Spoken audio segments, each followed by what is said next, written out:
ಯಾಕೆ ಸರ್ ಹೊರಗಡೆ ಬರ್ಲಿಲ್ಲ ಎಲೆಕ್ಷನ್ ಟೈಮ್ ಅಲ್ಲಿ? ಯಾರು ನಮ್ಗೆ ಬಂತು, ನೀವು ಯಾರು ಅಂತ ನಮ್ಗೆ ಕೇಳಿಲ್ಲ. ನೀವು ಹೋಗ್ಬೇಕಾಗಿತ್ತು ಸರ್, ಅದೇನ್ ಮದ್ವೆ ಮನೆ ನಗರ ಇಲ್ಲಾದ್ರೂ ಹೋಗ್ಬೇಕಂತ ಅದೇನದು ಯಾವ್ದು ನೇಮದಾಗಿದ್ದಲ್ಲ. ನಮ್ಮ ಅಲ್ಪಸಂಖ್ಯಾತರ ಟಿಕೆಟ್ ತಗೊಂಡ್ರಲ್ಲಿ ನಾವು ಫೇಲ್ ಆದ್ವಿ ಅಂತ ಇದೆಲ್ಲ ತೂಕ ಮಾಡೋದು ಅಳತೆ ಮಾಡೋದು ಯಾವಾಗಿಂದ ಕಲ್ತ್ರಿ ನೀವು? 3 ಸರ್ತಿ ಎಮ್ಎಲ್ಸಿ ಆಗಿದ್ದೀನಿ, ರಾಜ್ಯ ಅಲ್ಪಸಂಖ್ಯಾತರ ಘಟಕದ ಅಧ್ಯಕ್ಷ ಆಗಿದ್ದೀನಿ. ಇಷ್ಟೆಲ್ಲ ಆದ್ರೂ ಪಾಪರೇಟ್ ಆಗಿಲ್ಲ. ಅಬ್ದುಲ್ ಜಬ್ಬಾರ್ ತನಗೆ ಟಿಕೆಟ್ ಸಿಗ್ಲಿಲ್ಲ ಅನ್ನೋ ಕಾರಣಕ್ಕೆ ದೂರ ಉಳಿದ್ಬಿಟ್ರು. ಕಾಂಗ್ರೆಸ್ ಅಭ್ಯರ್ಥಿಯನ್ನ ಸೋಲಿಸೋದಕ್ಕೇನೋ ಷಡ್ಯಂತ್ರ ಮಾಡಿಬಿಟ್ರು. ಷಡ್ಯಂತ್ರ ಮಾಡೋದು ನಮ್ಮ ಇದ್ರಾಗ ಬರ್ಲಿಲ್ಲ. ಅದು ಅವರೆಲ್ಲ ಮಾಡೋದು ಬೇಕಾದಷ್ಟು ಎಕ್ಸಾಂಪಲ್ಗಳಿದ್ದಾವೆ. ಜಮೀರ್ ಅಹಮದ್ ಅವರನ್ನು ತುಳಿಯೋದಕ್ಕೆ ಮತ್ತೊಂದು ಟೀಮ್ ರೆಡಿ ಆಗ್ತಾ ಇದೆ. ಹೌದಾ, ಜಮೀರ್ ಅಹಮದ್ ಅವರನ್ನು ತುಳಿತಿದ್ದಾರೆ? ಬೆನ್ಸನ್ ಟೌನ್ ನಲ್ಲಿ ಮನೆ ಯಾವಾಗ ಮಾಡಿದ್ರಿ? ಯಾವ ಬೆನ್ಸನ್ ಟೌನ್ ನಲ್ಲಿ ನನ್ನ ಮನೆ ಯಾವ್ದೈತಿ? 10 ರಿಂದ 15 ಜನ MLA ಕ್ರಾಸ್ ವೋಟಿಂಗ್ ಮಾಡಿ ಸೋಲಿಸಿದ್ರು. ಎಷ್ಟು ಜನದ ಮೇಲೆ ಆಕ್ಷನ್ ತಗೊಂಡ್ರಿ ಸಭೆ ತಾವು? ಇದು ಪಾರ್ಟಿ ವಿರೋಧಿ ಚಟುವಟಿಕೆ ಅಲ್ವಾ? ಇನ್ನು ನಾವು ಟಿಕೆಟ್ ಅನೌನ್ಸ್ ಮಾಡಿಲ್ಲ. ಒಂದ್ ಇಂಡಿಪೆಂಡೆಂಟ್ ಹಾಕಿಸ್ತಾರೆ, ಒಂದ್ ಕಾಂಗ್ರೆಸ್ ಇಂದ ಹಾಕಿಸ್ತಾರೆ. ಅದು ಪಕ್ಷ ವಿರೋಧಿ ಚಟುವಟಿಕೆ ಅಲ್ವಾ? ಅದು ಏನು ನಸೀರ್ ಅಹಮದ್ ಸಾಹೇಬ್ ಏನಂತ ಅನ್ಯಾಯ ಮಾಡಿದ್ರು? ಇಲ್ಲಿ ಎಲೆಕ್ಷನ್ ಇನ್ನು ರಿಸಲ್ಟ್ ಅನೌನ್ಸ್ ಆಗಿಲ್ಲ, ಆಗಲೇ ನೀವು ಪಕ್ಷ ವಿರೋಧಿ ಇದು ಅಂತ ಹೇಳಿ ಅವ್ರ ಮೇಲೆ ಆಕ್ಷನ್ ತಗೊಂತಾರೆ. ಟಿಕೆಟೇ ಕೇಳಬಾರ್ದು ದಾವಣಗೆರೆಯಲ್ಲಿ ಅಂತ ಡಿಸೈಡ್ ಮಾಡಿ ನೀವೇನಾದ್ರು ಡಿಸಿಷನ್ ತಗೊಂಡ್ರ? ಒಂದ್ ಕಡೆ ಸರ್, DK ಶಿವಕುಮಾರ್ ಮತ್ತು ಸಿದ್ದರಾಮಯ್ಯ ಅವರ ಮುಸುಕಿನ ಗುದ್ದಾಟಕ್ಕೆ ನೀವುಗಳು ಬಲಿಯಾಗಿದ್ದೀರಾ. ಕಾಂಗ್ರೆಸ್ಗೆ ಮುಸ್ಲಿಮರ ಅಗತ್ಯ ಬೀತ ಅಂತ ಏನೋ ಇಂಥವೆಲ್ಲ ತಪ್ಪು ಮಾಡ್ಕೊಂತ ಹೋದ್ರೆ ಮುಂದೆ UP ಬಿಹಾರ ಆಗೋದ್ರಲ್ಲಿ ಏನು ಡೌಟ್ ಇಲ್ಲ. ನಿಮ್ಮಲ್ಲೇ ಈ ರೀತಿಯಾದಂತಹ ಕಚ್ಚಾಟ, ನಿಮ್ಮಲ್ಲೇ ಎಲ್ಲಿ ಕಟ್ಟಿ ಮಜಾ ನೋಡ್ತಿರೋ ಜಾಸ್ತಿ ಜನ ಇದ್ದಾರೆ. ಈಗ ಇವ್ರು ಶುರು ಮಾಡಿರೋದು ನೋಡಿದ್ರೆ ಆಗ್ತಾ ಇದೆ ಅಂತ ಅನಿಸ್ತಿದೆ. ಮಲ್ಲಣ್ಣ ಅವ್ರಿಗೆ ಫೋನ್ ಮಾಡೋದ್ ಹತ್ರ ದಿನವಾಗಿ ಸರ್ ಬೆಳವಣಿಗೆಗಳು ರೀಸೆಂಟ್ಲಿ? ಈಗಿಂದಲ್ಲ 5 ವರ್ಷ ಆತ ನಮ್ಗೆ ಅವ್ರಿಗೆ ಫೋನ್ ವಿಚಾರ ಗೊತ್ತಿಲ್ಲ. ಮತ್ತೆ 28 ಟಿಕೆಟ್ ಕೇಳಿಲ್ಲ ಅಂತ ಹೇಳಿ ನನಗೆ ಈಗ ತಕ್ಷ ತಕ್ಕನು ಬೀಳಿಲ್ಲ. ಈ ಕಾರ್ಯಕ್ರಮದ ಪ್ರಾಯೋಜಕರು ವಿನಯ್ ಕುಮಾರ್ ತರೀಕೆರೆ, ಮಹಾಪ್ರಧಾನ ಕಾರ್ಯದರ್ಶಿ, ಬೆಂಗಳೂರು ಕೇಂದ್ರ ಲೋಕಸಭಾ ಕ್ಷೇತ್ರ, ಯುವ ಜನತಾ ದಳ. ಅಭಯಾನಲ್ಲಿ ಇವತ್ತಿನ ಗೋಲ್ಡ್ ಪ್ರೈಸ್ ಚೆಕ್ ಮಾಡಿದ್ಯಾ? ಇಲ್ಲ. ಅಭಯಾನಲ್ಲಿ ಗೋಲ್ಡ್ ಸೇಲ್ ಮಾಡು, ಗೋಲ್ಡ್ ಇಂಟ್ರೆಸ್ಟ್ ಸೇವ್ ಮಾಡು. 8861 ವೀಕ್ಷಕರೇ ನಮಸ್ಕಾರ, ನೀವು ನೋಡ್ತಾ ಇದ್ದೀರಾ ಹೆಲೋ ಹಿಂದೂ. ನಾನು ಸೈಯದ್ ಹಿದಾಯತ್. ದಾವಣಗೆರೆ ದಕ್ಷಿಣ ದಂಗಲ್, ಅನೇಕರ ತಲೆದಂಡ ಮತ್ತು ಮುಸ್ಲಿಂ ಸಮಾಜ ಹಾಗೂ ಕಾಂಗ್ರೆಸ್ನ ಸಂಘರ್ಷ ಮುಗಿಯೋ ಲಕ್ಷಣಗಳು ಕಾಣಿಸ್ತಾ ಇಲ್ಲ. ಬಹಳಷ್ಟು ಜನ ದಾವಣಗೆರೆ ದಕ್ಷಿಣದಲ್ಲಿ ಅಖಾಡಕ್ಕೆ ಇಳಿತಾರೆ ಮತ್ತು ಶಾಸಕರಾಗ್ತಾರೆ. ಮುಸ್ಲಿಂ ಸಮಾಜನ ಮತ್ತೆ ಲೀಡ್ ಮಾಡುವಂತ ಒಂದು ಹೊಸ ಮುಖ ಸಿಗುತ್ತೆ ಶಾಸಕರಾಗಿ ಅಂತ ನಿರೀಕ್ಷೆ ಮುಸಲ್ಮಾನರಿಗೆ ಇತ್ತು. ಬಟ್ ಅದೆಲ್ಲ ಒಂದ್ ಕಡೆ ಹುಸಿ ಆಯ್ತು. ನಮ್ ಜೊತೆ MLC ಅಬ್ದುಲ್ ಜಬ್ಬಾರ್ ಅವರು ಇದ್ದಾರೆ. ಸರ್ ನಮಸ್ಕಾರ, ಹೇಗಿದ್ದೀರಿ ಸರ್? ಚೆನ್ನಾಗಿದ್ದಾನೆ. ಆಫ್ಟರ್ ಎಲೆಕ್ಷನ್ ಮತ್ತೆ ತೆರೆ ಮೇಲೆ ಕಾಣಿಸ್ಕೊತಾ ಇದ್ದೀರಿ. ಯಾಕೆ ಸರ್ ಹೊರಗಡೆ ಬರ್ಲಿಲ್ಲ ಎಲೆಕ್ಷನ್ ಟೈಮ್ ಅಲ್ಲಿ? ಇಲ್ಲ, ಅವಾಗ ಆರೋಗ್ಯ ಸರಿ ಇದ್ದಿಲ್ಲ 1ನೇ ಪಾಯಿಂಟ್. 2ನೇದೇನಪ್ಪ ಅಂತ ಹೇಳಿದ್ರೆ, ಅಲ್ಲಿ ಯಾರು ಕ್ಯಾಂಡಿಡೇಟ್ ಆಗಿರೋದಾಗ್ಲಿ, ನಮ್ಮ ಪಕ್ಷದ ಮುಖಂಡಗಳು ಅಲ್ಲಿ ಬಂದು ಕ್ಯಾಂಪ್ ಮಾಡಿದ್ರಲ್ಲ 20 ದಿನ 15-20 ದಿನ, ನಮ್ಮ ಆತ್ಮೀಯ ಸ್ನೇಹಿತರುಗಳು ಅಲ್ಪಸಂಖ್ಯಾತರ ಮುಖಂಡರುಗಳು ಅವರೆಲ್ಲರೂ ಯಾರು ನಮ್ಗೆ ಬಂದು ನೀವು ಯಾರು ಅಂತ ನಮ್ಗೆ ಕೇಳಿಲ್ಲ. ಅದೇ ಯಾಕಪ್ಪ ಹಿಂಗ್ಯಾಕೆ ಮಾಡಕತ್ತಾರ? ಯಾರ ನಮ್ಮ ಮಂತ್ರಿನೇ ಏನಾರ ಇವ್ರಿಗೆ ಹೇಳಿದಾರೋ, ಯಾರು ಹೋಗ್ಬೇಡ್ರಿ ಅವ್ರ ಮನೆಗೆ ಅಂತ ಹೇಳಿದಾರೋ ಏನಂತ ಗೊತ್ತಿಲ್ಲ. ಯಾಕಂದ್ರೆ ಎಲೆಕ್ಷನ್ ಅನೌನ್ಸ್ ಆಗೋ ತನಕ ನಾವೆಲ್ಲ ಜೊತೆಗೆ ಕೂಡಿ ನಾವು ಅವರೆಲ್ಲರೂ ಸೇರಿ ಒಂದ್ 3-4 ಸಭೆಗಳು ಮಾಡಿದೀವಿ ನಾವು. ಅದ್ರ ಸಭೆಗಳಲ್ಲಿ ಒಂದೇ ಒಂದು ನಮ್ಮ ತೀರ್ಮಾನ ಏನ್ ಮಾಡಿದ್ವಿ ಅಂತ ಹೇಳಿದ್ರೆ, ಯಾರಿಗಾರ ಒಬ್ರಿಗೆ ಈ ಸರ್ತಿ ತಗೊಳ್ಳೇಬೇಕು ಸೀಟು.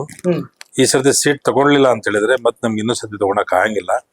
ಯಾಕಂದ್ರೆ 65 ವರ್ಷ ಶಿವಶಂಕರಪ್ಪರಿಗೆ ಟಿಕೆಟ್ ಕೊಡಿಸಿ 35 ವರ್ಷ ಕಾದಿದ್ದೀವಿ. ಈಗ 26 ವರ್ಷದ ಇವರಿಗೆ ಕೊಡಿಸಿ ಈಗ 40-60 ವರ್ಷ ಕಾಯುವಂತ ಪರಿಸ್ಥಿತಿ ಬರುವಂತ ಚಾನ್ಸಸ್ ಇರ್ತವೆ. ಅದಕ್ಕೆ ಈ ಸರ್ತಿ ತಗೊಳ್ಳೇಬೇಕಂತ ಎಲ್ಲಾ ಮುಖಂಡಗಳು ನಾವು ಕುತ್ಕೊಂಡು ಮಾತಾಡಿದ್ದು. ಅದರ ಪ್ರಾಮುಖ್ಯತೆ ಇವರಿಬ್ಲರೂ ಇದ್ರು. ರಿಜ್ವಾನ್ ಅರ್ಷದ್ ಇದ್ರು, ನಮ್ಮ ಸಲೀಂ ಅಹಮದ್ ಸಾಹೇಬ್ರು ಇದ್ರು. ಅವ್ರ ಜೊತೆಗೆ ಎಲ್ಲ ರಹೀಂ ಖಾನ್, ಎಲ್ಲ ಮಂತ್ರಿಗಳು, MLA almost all including D'Souza ಅವರು ತನಕ ಇದ್ರು. ಎಲ್ಲರೂ ನಾವು ಸಿಗ್ನೇಚರ್ ತನಕ ಮಾಡ್ಕೊಟ್ಟಿದೀವಿ. ಈಗ ಏನ್ ನಮ್ಮ ರಿಜ್ವಾನ್ ಅರ್ಷದ್ ಸಾಹೇಬ್ ಹೇಳಕತ್ತಾರಲ್ಲ, ನಾವು ಜಬ್ಬಾರ್ ಹೆಸರು ಇಟ್ಕೊಂಡಿದ್ದಕ್ಕೆ ನಮ್ಮ ಅಲ್ಪಸಂಖ್ಯಾತರ ಟಿಕೆಟ್ ತಗೊಂಡ್ರಲ್ಲಿ ನಾವು ಫೇಲ್ ಆದ್ವಿ ಅಂತ ಯಾರು ಹೇಳಿದ್ರು ಇಟ್ಕೊಳಕ್ಕೆ? ನೀವು ಮಾಡಿರತಕ್ಕಂತ ಅಪೀಲ್ ನಲ್ಲಿ ನೀವು ಯಾರಿಗಾರ ಅಲ್ಪಸಂಖ್ಯಾತರಿಗೆ ಕೊಡ್ರಿ ನಾವು ಅದಕ್ಕೆ ಮಾಡ್ತೀವಿ ಅಂತ ನೀವು ಹೇಳಿದಿರಿ. ಸಿಗ್ನೇಚರ್ ತನಕ ಮಾಡಿದಿರಿ. ಅದು ಮಾಡಿ ಈಗ ನೀವು ಅವ್ರಿಗೆ ನಾವು ಕೊಟ್ಟಿದ್ರೆ ಫೇಲ್ ಆಗ್ತಿದ್ವಿ.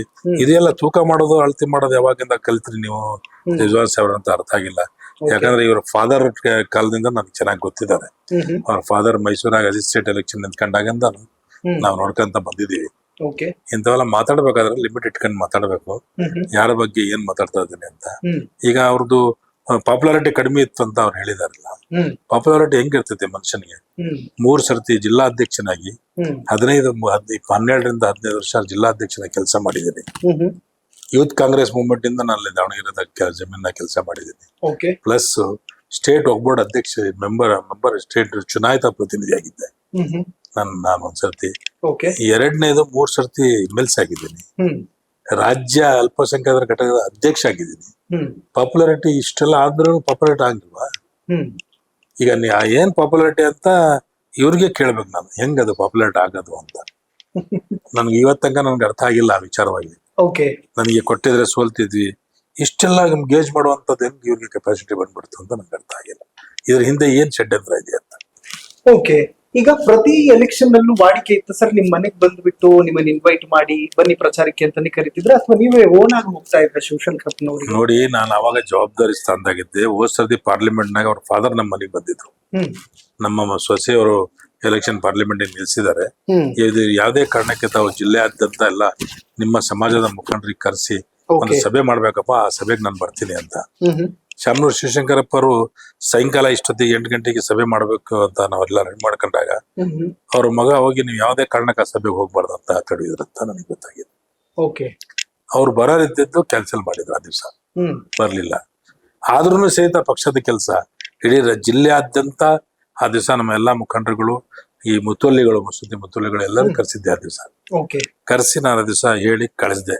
ಇಲ್ಲ ಅವ್ರು ಯಾವುದೋ ಕೆಲಸದಿಂದ ಬರ್ಲಿಲ್ಲಕ್ಕಿಲ್ಲ, ತಾವು ಯಾವುದೇ ಕಾರಣಕ್ಕೆ ನೀವು ಏನ ಕಾಂಗ್ರೆಸ್ಗೆ ಬಿಟ್ಟು ಮತ ಹಾಕ್ಬೇಡ್ರಿ, ರಾಹುಲ್ ಗಾಂಧಿ ಪ್ರೈಮ್ ಮಿನಿಸ್ಟರ್ ಆಗ್ಬೇಕು, ಸೆಕ್ಯುಲರ್ ಸರ್ಕಾರ ಬರ್ಬೇಕಪ್ಪ ಅಂದ್ರೆ ನಾವು ಒಗ್ಗಟ್ಟಾಗಿ ಎಲ್ಲರೂ ಕೆಲಸ ಮಾಡ್ಬೇಕಂತ ನಾನು ಆ ದಿವಸ ಕೆಲಸ ಮಾಡಿದ್ವಿ. ಅದು ಆದ್ಮೇಲೆ ನಾವು ಎಲ್ಲಿ ನಮ್ಮ ದಾವಣಗೆರೆ ಸೌತ್ ನಲ್ಲಿ 26,000 ಹತ್ರ ನಾವು ಲೀಡಿಂಗ್ ಕೊಟ್ಟಿದ್ದೀವಿ. ಖುದ್ದು ಮಂತ್ರಿಯವರ ಕ್ಷೇತ್ರದಲ್ಲಿ 25,000 ಬ್ಯಾಕ್ ಇದ್ದಾರೆ. ಇವರ ಮನೆಯವರ ಕ್ಷೇತ್ರದಲ್ಲಿ 25,000 ಬ್ಯಾಕ್ ಇದ್ದಾರೆ. ಮತ್ತೆ ನಮ್ಮದೇ 26,000ದಾಗ ತಗೊಂಡು MP ಆಗಿರೋದು ಮೇಡಮ್. ಈಗ ನಾವು ಏನು ಕೆಲಸ ಮಾಡ್ಲಿಲ್ದಂಗೆ ಇದಕ್ಕಿಂತ ಹಿಂದೆ ರಿಜ್ವಾನ್ ಅರ್ಷದವರು, ನಮ್ಮ ಸಲೀಂ ಅಹಮದ್ ಸಾಹೇಬ್ರು ಈಗ ಬಂದಿದ್ರಲ್ಲ ಮೊನ್ನೆ ಬೈ ಎಲೆಕ್ಷನ್ ಕೆಲಸ ಮಾಡಕ್ಕೆ, ಇವರೇ ಬಂದ್ ಕೆಲ್ಸಿದ್ರ 10 ಎಲೆಕ್ಷನ್. ಇವತ್ ತನಕ ನಾನು 10ರಿಂದ 15 ಎಲೆಕ್ಷನ್ ಮಾಡಿದ್ದೀನಿ. ಅಸೆಂಬ್ಲಿ ಚುನಾವಣೆಗಳು ಮಾಡಿದ್ದೀನಿ, ಪಾರ್ಲಿಮೆಂಟ್ ಚುನಾವಣೆಗಳು ಮಾಡಿದ್ದೀನಿ. ನಾವು ಶಿವಶಂಕರಪ್ಪ ಅವರು ಇರೋದಕ್ಕೂ ನಮ್ಮ ಜೊತೆಗೆ ಆತ್ಮೀಯತೆ ಬೆಳೆಸ್ಕೊಂಡಿದ್ದೀವಿ ನಾವು. ಯಾವಾಗ್ಲೂ ನನ್ಗೆ ಇಂತ ಒಂದು ವಾತಾವರಣ ಬರಕ್ ಕೊಟ್ಟಿದ್ದಿಲ್ಲ ಅವರು. ಬಟ್ ನೀವು ಅಲ್ಪಸಂಖ್ಯಾತ ಘಟಕದ ಅಧ್ಯಕ್ಷರಿದ್ದೀರಿ, ಕಾಂಗ್ರೆಸ್ ನಲ್ಲಿ MLC ಇದ್ದೀರಿ, ನೀವು ಹೋಗ್ಬೇಕಾಗಿತ್ತು ಸರ್. ಅದೇನ್ ಮದ್ವೆ ಮನೆ ಊಟ ಅಲ್ಲ, ಹೋಗ್ಬೇಕಾಗಿತ್ತು ಅಂತ ಹೇಳಿದ್ರೆ ನನಗೇನು ಇವತ್ತು ಆರೋಗ್ಯ ಸರಿ ಇಲ್ಲ ಅಂದ್ರೆ ಹೋಗ್ಬೇಕಂತ ಅದೇನದು ಯಾವ್ದು ನೇಮದಾಗಿಲ್ಲಲ್ಲ. ಕರೆಕ್ಟ್. ನಮ್ಗೆ ಆರೋಗ್ಯ ಸರಿ ಇಲ್ಲ, ಕೆಮ್ಮಿದೆ, ವಿಚಿತ್ರವಾಗಿ ಜ್ವರ ಇದೆ, ಅದು ಇದೆ ಅಂತ ನಾನೆಲ್ಲ DK ಶಿವಕುಮಾರ್ ನನಗೆ ಫೋನ್ ಮಾಡಿದಾಗ ನಾನು ಹೇಳಿದ್ದೆ, ಇಲ್ಲ ಸರ್ ಆರೋಗ್ಯ ಸರಿ ಇಲ್ಲ, ನಾನು ರೆಸ್ಟ್ ನಾಗದೀನಿ, ನನಗೆ ಡಾಕ್ಟರ್ ಇದು ಇದೆ, ಹೊರಗೆ ಹೋಗ್ಬೇಡ್ರಿ ಅಂತ ಧೂಳ ಪಳಕ್ಕೆ, ಅದಕ್ಕೆ ನಾನು ಬರಕ್ ಆಗ್ತಾ ಇಲ್ಲ ಅಂದಿದ್ದಾಗ, ಇಲ್ಲಪ್ಪ ಏನಾರಾಗ್ಲಿ ನಾಳೆ ಪ್ರೆಸ್ ಕಾನ್ಫರೆನ್ಸ್ ಮಾಡಪ್ಪ ನೀವು ಅಂತ ಹೇಳಿದ್ರು. ನಾನು ಹೋಗಿ ನಾಳೆ ಮಾರನೇ ದಿನನೇ ಹೋಗಿ ದಾವಣಗೆರೆ ಪ್ರೆಸ್ ಕ್ಲಬ್ ನಲ್ಲಿ ಪ್ರೆಸ್ ಕಾನ್ಫರೆನ್ಸ್ ಮಾಡಿ ನಾನು ನಮ್ಮ ಅಭ್ಯರ್ಥಿ ಪರ ನಾನು ಅಪೀಲ್ ಮಾಡ್ಕೊಂಡೆ. ಬಟ್ ಎಲ್ಲೋ ಒಂದು ಕಡೆ ಹೊರಗಡೆ ಇದು ಹೇಗೆ ಕನ್ವೆ ಆಗ್ತಿದೆ ಜನಕ್ಕೆ ಅಂತಂದ್ರೆ, ಅಬ್ದುಲ್ ಜಬ್ಬಾರ್ ತನಗೆ ಟಿಕೆಟ್ ಸಿಗ್ಲಿಲ್ಲ ಅನ್ನೋ ಕಾರಣಕ್ಕೆ ದೂರ ಉಳಿದ್ಬಿಟ್ರು, ಮತ್ತು ಕಾಂಗ್ರೆಸ್ ಅಭ್ಯರ್ಥಿಯನ್ನ ಸೋಲ್ಸೋದಕ್ಕೆ ಏನೋ ಷಡ್ಯಂತ್ರ ಮಾಡ್ಬಿಟ್ರು, ಎಲ್ಲಿಂದ ನಾವು ಫಂಡಿಂಗ್ ಆಗ್ಬಿಡ್ತು. ಅದು ಷಡ್ಯಂತ್ರ ಮಾಡೋದು ನಮ್ಮ ಇದ್ರಾಗ ಬರ್ಲಿಲ್ಲ. ಅದು ಅವರೆಲ್ಲ ಮಾಡಿರೋದು ಬೇಕಾದಷ್ಟು ಎಕ್ಸಾಂಪಲ್ಗಳಿದಾವೆ. ಫಾರ್ ಎಕ್ಸಾಂಪಲ್ ಹೇಳ್ತೇನೆ, 2008 ನಲ್ಲಿ ಅಲ್ಲಿ ಸೈಫುಲ್ಲಾ ಅಂತ, ಸೈಫುಲ್ಲಾ ದಾವಣಗೆರೆ ನಾರ್ತ್ಗೆ ಕಾಂಗ್ರೆಸ್ ಇಂದ ಟಿಕೆಟ್ ಕೊಡ್ಬೇಕಂತ ಡಿಸೈಡ್ ಮಾಡಿದ್ರು. ಬಿ ಫಾರಂ ಇದೇ ಮಲ್ಲಿಕಾರ್ಜುನ್ ಖರ್ಗೆ ಸಾಹೇಬ್ರು KPCC ಅಧ್ಯಕ್ಷರಿದ್ರು. ಬಿ ಫಾರಂ ಹೆಲಿಕಾಪ್ಟರ್ ನಲ್ಲಿ ತಗೊಂಡ್ಬಂದ್ರು. ತಗೊಂಡ್ಬಂದಾಗ ಏನೇನ್ ನಾಟಕ ನಡೀತು ಏನೇನನ್ನೋದು ಎಲ್ಲಾ ಪತ್ರಿಕೆಗಳಲ್ಲೂ ಬಂದಿದೆ, ಎಲ್ಲ ಟಿವಿಯಾಗೂ ಬಂದಿದೆ. ಆ ಬಿ ಫಾರಂ ಹಾಳು ಮಾಡಿ ಮುಗಿಸಿ ಟೈಮ್ ಬಾರಾಗ ತನಕನು ಹಾಕಕೊಳ್ಳಿಲ್ದಂಗೆ ಹರಿದು ಎಲ್ಲ ಇದು ಮಾಡಿದ್ರು. ಅದು ಎಲ್ಲ ಅದಕ್ಕೆ ಯಾರು ಕಾರಣಕರ್ತರಂತ ಎಲ್ಲ ದೇಶಕ್ಕೆ ಗೊತ್ತಿದೆ, ಇವರೇ ಮಾಡಿದ್ದದು. ಅದಕ್ಕಿಂತ ಹಿಂದೆ ಹಿಂಗೆ ಡಿಮ್ಯಾಂಡ್ ಇತ್ತು ದಾವಣಗೆರೆ ಕೊಡಬೇಕು, ನಮಗೆ ಬಹಳ ಪಾಪ್ಯುಲೇಷನ್ ಇದೆ, 86,000 ಇದಾವೆ, ನಾವು ಯಾವುದೇ ಕಾರಣಕ್ಕೆ ನೀವು ಟಿಕೆಟ್ ಕೊಡ್ಲೇಬೇಕಂತ ಬಹಳ ಡಿಮ್ಯಾಂಡ್ ಇತ್ತು ಅವಾಗ. ಅವಾಗ ಶಿವಶಂಕರಪ್ಪರು ಏನ್ ಮಾಡಿದ್ರು, ಇದು ಬಹಳ ಡಿಮ್ಯಾಂಡ್ ಬಹಳ ಓವರ್ ಆಗ್ತಾ ಇದೆ, ಇದಕ್ಕೆ ಏನಾದ್ರು ಪರಿಹಾರ ಮಾಡ್ಬೇಕಂತ ಮೊಹಿಬುಲ್ಲಾ ಖಾನ್ ಅಂತ ಒಬ್ರು ZP ಮೆಂಬರ್ ಇದ್ರು. ಅವರಿಗೆ ಚನ್ನಗಿರಿಯಿಂದ, ಪಕ್ಕದ ತಾಲೂಕ್ ಚನ್ನಗಿರಿಯಿಂದ ಟಿಕೆಟ್ ಕೊಡಿಸಿದ್ರು. ನಾವು ಅವಾಗ ಹೇಳಿದ್ವಿ, ಇದು ಕೋಟಾ ಫಿಲಪ್ ಮಾಡೋ ಕ್ವಶನ್ ಬಿಡ್ರಿ, ಅಲ್ಲೆಲ್ಲ ಗೆಲ್ಲಕ್ ಆಗಂಗಿಲ್ಲ, ಬಿಡಂಗಿಲ್ಲ, ಯಾಕೆ ಅಲ್ಲಿ ಟಿಕೆಟ್ ಕೊಡ್ಸ ಹೋಗ್ತೀರಿ ಅಂದ್ರೆ, ನಾವ್ ಅದೀವಿ, ನಮ್ ಜವಾಬ್ದಾರಿ, ನಾವ್ ಗೆಲ್ಲಿಸ್ಕೊಂಡ್ ಬರ್ತೀವಿ ಅಂತ ಹೇಳಿ ಇಲ್ಲಿ ಜನರ ಬಂದ್ ಬಾಯಿ ಮಾಡಕ್ಕೋಸ್ಕರ ಟಿಕೆಟ್ ಕೊಡಿಸಿದ್ವಿ. ಅವ್ರು 3ನೇ ಪ್ಲೇಸ್ನಾಗ ಅವ್ರು ಸೋತ್ರು. ಇವ್ರು ಹೋಗಿ ನೀವ್ ಏನ್ ಸಾರ್ ನಿಲ್ಸಿದ್ರಿ, ನನಗೆ ಕ್ಯಾನ್ವಾಸಿಗೆ ಬರ್ತಾ ಇಲ್ಲ, ಹೋಗಪ್ಪ ನಮ್ದೇ ನಾವು ನೋಡ್ಕೊಂಡ ತನಕ ಸಾಕಾಗಿದೆ ಅಂತ ಹೇಳಿದ್ರು. ಇದೆಲ್ಲ ಆದ್ಮೇಲೆ ನನಗೆ ಸಸ್ಪೆನ್ಷನ್ ಮಾಡಿರೋದು ಈಗ ಯಾಕಂತ ನನಗೆ ಅರ್ಥ ಆಗ್ತಾ ಇದೆ ಅಂದ್ರೆ, ಈಗ ನಾನೇ ಬಹಳ ಸ್ಟಾರ್ಟಿಂಗ್ ಇಂದ ನನಗೆ ಕೊಡ್ಲೇಬೇಕು, ನನಗೆ ಇಲ್ಲ ಅಂತ ಯಾವ್ದಾರ ಇದಕ್ಕೆ ಅಲ್ಪಸಂಖ್ಯಾತರಲ್ಲಿ ಯಾರಿಗಾರೊಬ್ರು ಕೊಡ್ಬೇಕು, ಈ ಒಂದು ಅವಕಾಶ ಬಿಡಕ್ ನಾವು ತಯಾರಿಲ್ಲ, ಕೊಡ್ಲೇಬೇಕಂತ ನಾನು ಸ್ಟ್ರಾಂಗ್ ಆಗಿ ಫೈಟ್ ಮಾಡಿದ್ದೆ. ಈಗ 28ಕ್ಕೆ ಮತ್ತೆ ಇವನೇ ಸ್ಟ್ರಾಂಗ್ ಆಗಿ ನಮ್ಗೆ ಫೈಟ್ ಮಾಡಿ ನಾಳೆ ಇವನೇ ಟಿಕೆಟ್ ಕೇಳ್ಬೋದು ಅಂತ ಯೋಚನೆ ಮಾಡಿ ನನಗೆ ಸಸ್ಪೆನ್ಷನ್ ಮಾಡಿರ್ಬೋದು ಅಂತ ನಮ್ಗೆ ಅನಿಸ್ತದೆ. ಅಂದ್ರೆ ಶಾಮನೂರು ಶಿವಶಂಕರಪ್ಪ ಅವ್ರ ಫ್ಯಾಮಿಲಿಗೆ ಹೈಕಮಾಂಡ್ ಲೆವೆಲ್ ಅಲ್ಲಿ ಅಷ್ಟು ಪವರ್ ಇದೆ, ಅವ್ರು ಏನ್ ಬೇಕಾದ್ರೂ ಮಾಡ್ತಾರೆ. ಮಲ್ಲಿಕಾರ್ಜುನ್ ಖರ್ಗೆ ಸಾಹೇಬರು ಅವರು ಬಹಳ ಫ್ಯಾಮಿಲಿ ಫ್ರೆಂಡ್ಸ್ ಈಗಿಂದ ಮುಂಚಿನ. ನಾನು ಅವ್ರ ಜೊತೆಗೆ ಇದ್ದಾಗ ನಾನು ಬಹಳ ಅವ್ರ ಜೊತೆಗೆ ಆತ್ಮೀಯವಾಗೇ ಇದ್ದೆ, ಅದ್ರಾಗ ಏನ್ ಎರಡನೇ ವಿಚಾರ ಇಲ್ಲ. ಬಹಳ ಅವರು ಈಗಿಂದಲ್ಲ ಮುಂಚಿಂದನೂ ಅದು ಫ್ಯಾಮಿಲಿ ಜೊತೆಗೆ ಅವ್ರದ್ದು ಇದೆ. ಅವ್ರು ಅದು ಆಗಿರ್ಬೋದು, ಹೇಳಿರ್ಬೋದು, ಅದಕ್ಕೆ ಇದು ಮಾಡಿರ್ಬೋದು ಅಂತ ಅನಿಸ್ತದೆ. ಓಕೆ ಸರ್, ಈಗ ನಿಮ್ಮಲ್ಲೇ ಈ ರೀತಿಯಾದಂತಹ ಕಚ್ಚಾಟ, ಜಮೀರ್ ಅಹಮದ್ ಅವ್ರನ್ನ ತುಳಿಯೋದಕ್ಕೆ ಮತ್ತೊಂದು ಟೀಮ್ ರೆಡಿ ಆಗ್ತಾ ಇದೆ, ಅವ್ರನ್ನ ತುಳಿದು ನಾವು ಮಿನಿಸ್ಟರ್ ಆಗ್ಬೇಕು ಅನ್ನೋದಕ್ಕೆ ಒಂದಷ್ಟು ಜನ ರೆಡಿ ಆಗ್ತಿದಾರಂತೆ. ಈ ಅಂತೆ ಕಂತೆಗಳು ಸಿಕ್ಕಾಪಟ್ಟೆ ಕೇಳಿ ಬರ್ತಿದೆ. ನೀವು ಪಕ್ಷದಲ್ಲೇ ಇರೋದ್ರಿಂದ ಕೇಳ್ತಾ ಇದ್ದೀನಿ ಪ್ರಶ್ನೆ, ಹೌದಾ ಜಮೀರ್ ಅಹಮದ್ ಅವ್ರನ್ನ ತುಳಿತಿದಾರ? ಜಮೀರ್ ಅಹಮದ್ ಅವ್ರಿಗೆ ತುಳಿಯಕ್ಕೆ ಅವರಲ್ಲಿ ಇನ್ನೂ ವ್ಯಕ್ತಿತ್ವ ಬೆಳೆಸ್ಕೋಬೇಕಲ್ಲ. ವ್ಯಕ್ತಿತ್ವ ನಮ್ಮನೆ ಬೆಳೆಸ್ಕೊಂಡ್ಮೇಲೆ ತುಳಿಯಕ್ಕೆ ಪಳಿಯಕ್ಕೆ ಎಲ್ಲ ಕ್ವಶನ್ ಬರ್ತದೆ. ಜಮೀರ್ ಅಹಮದ್ ಸಾಹೇಬ್ರು ವ್ಯಕ್ತಿತ್ವ ಬಹಳ ಮುಂದೆ ಹೋಗ್ಬಿಟ್ಟಿದೆ. ಯಾಕಪ್ಪ ಅಂತ ಹೇಳಿದ್ರೆ, ಅವ್ರಿಗೆ ಅವಕಾಶ ಸಿಕ್ಕಿದೆ ಮಂತ್ರಿಯಾಗಿ ಅವಕಾಶ ಸಿಕ್ಕ ಮೇಲೆ ಏನೇನ್ ಕೆಲಸ ಮಾಡ್ಬೇಕನ್ನೋದು 1, 2, 3, 4 ಹಾಕಂತ ಇಡೀ ರಾಜ್ಯಾದ್ಯಂತ ಇಡೀ ನಮ್ಮ ಅಲ್ಪಸಂಖ್ಯಾತರ ಸಮಾಜದಲ್ಲಿ ಸ್ಕೂಲ್ಗಳು, ಕಾಲೇಜ್ಗಳು, ಮುರಾರ್ಜಿ ದೇಸಾಯಿ ಶಾಲೆಗಳು, ಇನ್ನೂ ಬೇಕಾದಷ್ಟು ಕೆಲಸಗಳು ಮಾಡಿದ್ದಾರೆ. ಕಬ್ರಸ್ತಾನ, ಮಸೂದಿಗಳಿಗೆ ಗ್ರಾಂಟ್ಸ್, ಕ್ರಿಶ್ಚಿಯನ್ಗಳಿಗೆ ಗ್ರಾಂಟ್ಸ್, ಜೈನರಿಗೆ ಗ್ರಾಂಟ್ಸ್, ಬೇಕಾದಷ್ಟು ಸವಲತ್ತು ಮಾಡಿ ಜನರಲ್ಲಿ ಪಾಪ್ಯುಲಾರಿಟಿ ಪಡ್ಕೊಂಡಿದ್ದಾರೆ. ಇವರು ಬರೀ ಕನಸು ಕಾಣ್ಬೇಕಷ್ಟೇ. ಓಕೆ ಸರ್, ಈಗ ನಿಮ್ ಹೆಸರನ್ನ ಪ್ರಸ್ತಾಪ ಮಾಡಿದ್ರು ಅನ್ನುವಂಥದ್ದು ಒಂದ್ ಕಡೆ ಇದೆ, ಮತ್ತೊಂದು ಕಡೆ ಇನ್ನುಳಿದದ್ದು 7 ಜನರ ಹೆಸರನ್ನ ಹೇಳಿದ್ವಿ ಅಂತ ಕೆಲವರು ಹೇಳ್ತಾರೆ, ಕೆಲವರು ಯಾರಿಗ್ ಬೇಕಾದ್ರೂ ಕೊಡಿ, ಒಟ್ನಲ್ಲಿ ಅಲ್ಪಸಂಖ್ಯಾತರಿಗೆ ಕೊಡಿ ಅಂತ. ಈ ಸ್ಪೆಸಿಫಿಕ್ ಆಗಿ ಹೇಳದೇ ಇರೋದೇ ಇಷ್ಟೆಲ್ಲ ಗೊಂದಲಗಳಿಗೆ ಕಾರಣ ಆಯ್ತಾ? ಈಗ ನಾನೊಬ್ಬನು, ಅವ್ರಿಬ್ಲರೇ ಹಂಗ ಹೇಳ್ತಾ ಇರೋದು, ಯಾರು ನಿಮ್ಮ ರಿಜ್ವಾನ್ ಅರ್ಷದ್, ಸಲೀಮ್. ಈಗ ನಮ್ಮ ಇವ್ರು ಹೇಳಕತ್ತಾರಲ್ಲ ಜಮೀರ್ ಸಾಹೇಬ್ರು, ಹೌದು ನಾವು 7 ಜನಕ್ಕೆ ಜಬ್ಬಾರ್ ಸಾಹೇಬ್ರು MLC ಆಗಿದ್ದಾರೆ, ಅವ್ರಿಗೆ ಮಲ್ಲಿಕಾರ್ಜುನ್ ಅವ್ರಿಗೂ ಸರಿಯಾದ ಇದು ಇಲ್ಲ, ಅದಕ್ಕೆ 7 ಜನ ಕೇಳಿದ್ದಾರೆ, ಅವ್ರಲ್ಲಿ ಯಾರಿಗ್ ಬೇಕಾದ್ರೂ ಕೊಡ್ರಿ, ನಾವ್ ಕೆಲಸ ಮಾಡ್ತೀವಿ ಅಂತ ತಯಾರಿದೀವಿ ಅಂತ ನಾವ್ ಹೇಳಿದ್ವಿ. ನಾನೇ ಖುದ್ದಾಗಿ ಹೇಳಿದ್ದೀನಿ, 7 ಜನರಲ್ಲಿ ಯಾರಿಗಾರೊಬ್ರು ಕೊಡ್ರಿ, ನಾನು ಗೆಲ್ಲಿಸ್ಕೊಂಡ್ಬರ್ತೀನಿ ಅಂತ ನಾನು ಹೇಳಿದ್ದೀನಿ.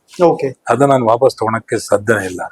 ಅದಕ್ಕೆ ನೀವು ತಗೋಬೇಕು ಅಂತ ಹೇಳಿದಕ್ಕೆ ನಾನು ಅವ್ರ ಹೆಸರು ಬಿಟ್ಟು ಬೇರೆ ಯಾವ 7 ಜನಕ್ಕೆ ಯಾರಿಗಾರು ಕೊಡ್ರಿ ಅಂತ ಹೇಳಿದ್ದೀನಿ. ಓಕೆ ಸರ್, ಈಗ ಬೆನ್ಸನ್ ಟೌನ್ ಅಲ್ಲಿ ಮನೆ ಯಾವಾಗ ಮಾಡಿದ್ರಿ ನೀವು? ನಾನು ಆರ್ಡರ್ ನೋಡಿದೆ, ಅದು ಯಾವ್ದಾರ ಬೇರೆ ಹೆಸರಿಗೆ ನಮ್ದ ಆ ಎಗೆ ಇಂದ ಏನಾರ ಟೈಪ್ ಹೊಡ್ಸಿ ಏನಾರ ಕಳಿಸ್ಯಾರ ಅಂತ ನನ್ಗೂ ಅರ್ಥ ಆಗ್ತಲ್ಲ. ಯಾವ ಬೆನ್ಸನ್ ಟೌನ್ ನಲ್ಲಿ ನಂದ್ ಮನೆ ಯಾವ್ದೈತಿ ನನ್ಗೆ LSನಾಗ ಬಿಟ್ರೆ ಇನ್ನ ನನಗೆ ಬೆಂಗಳೂರಲ್ಲಿ ಇನ್ನ ಸೆಕೆಂಡ್ ಮನೆ ಇಲ್ಲ. ಅದು ಅಡ್ರೆಸ್ ಏನ್ ನನಗೆ ಈಗ ತನಕ ಬರ್ಲಿಲ್ಲ, ಅದು ಒರಿಜಿನಲ್ ಕಾಪಿ ನಾನು ನೋಡೇ ಇಲ್ಲ ಅದು ಹೆಂಗೈತೆ ಅನ್ನೋದು. ಅದು ಇವತ್ತಂಗ ಎಲ್ಲ ನಿಮ್ ಮುಖಾಂತರನೇ ಕೇಳಿ ನಾನು ಮಾಡ್ತಾ ಇರೋದು. ಅದು ನನಗೆ ಬೆನ್ಸನ್ ಟೌನ್ ನನಗೆ ಯಾವ್ದು ವಿಚಾರದಾಗೆ ಗೊತ್ತಿಲ್ಲ ನನಗೆ ಅದು. ಈಗ ನನ್ನ ಮೇಲೆ ಈಗ ಒಂದು ಪಕ್ಷ ವಿರೋಧ ಚಟುವಟಿಕೆ ವಿಚಾರವಾಗಿ ಮಾತಾಡ್ಬೇಕಪ್ಪ ಅಂತ ಹೇಳಿದ್ರೆ, ಹೌದು, ನಮ್ಮ ರಾಜ್ಯದಲ್ಲಿ ಪಕ್ಷ ವಿರೋಧ ಚಟುವಟಿಕೆ ಬಹಳ ದಿವಸದಿಂದ ನಡೀತಾ ಇದೆ. ಒಂದು, ಈಗ ಖರ್ಗೆ ಸಾಹೇಬ್ರ ಕಾಲದಲ್ಲೇ ಸೈಫುಲ್ಲಾ ಬಿ ಫಾರ್ಮ್ ಹೇಳಿದೆ ನಾನು.